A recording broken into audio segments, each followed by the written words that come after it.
I call it a civil war because it basically both populations, through their insurgencies and even personally, fought each other.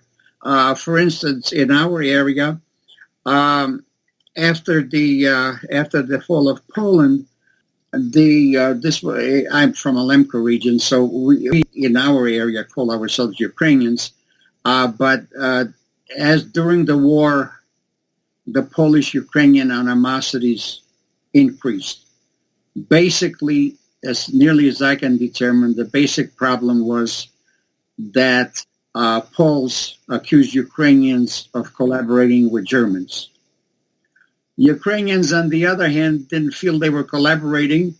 To them, this was just a change of occupation. First, they were occupied by Poles; now they're occupied by Germans.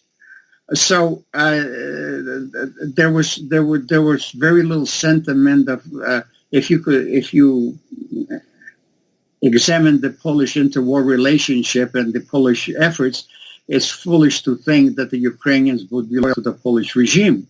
So the Ukrainians then begin to, Ukrainian police are organized, and on a local level, some Ukrainian officials are put in. And of course, Germans, Ukrainians, not because they love Ukrainians, but it's the old thing of divide and conquer. So this was a mixed area. So in the Polish areas, there were Polish police, and in the Ukrainian areas, there were Ukrainian police.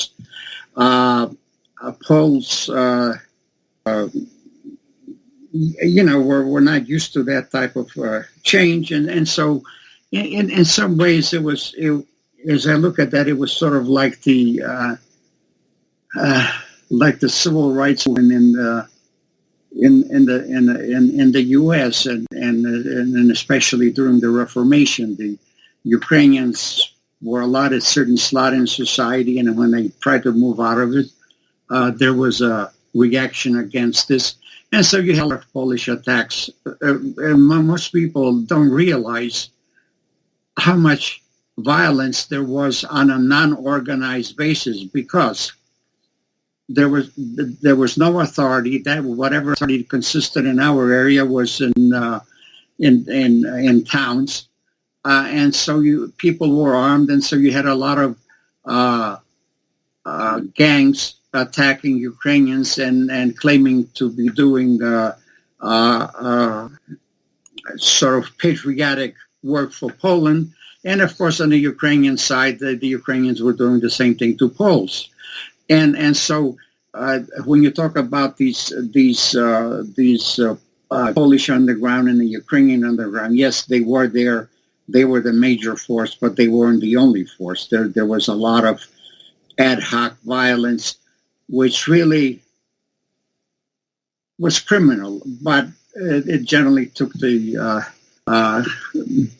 sort of coloration of being something patriotic.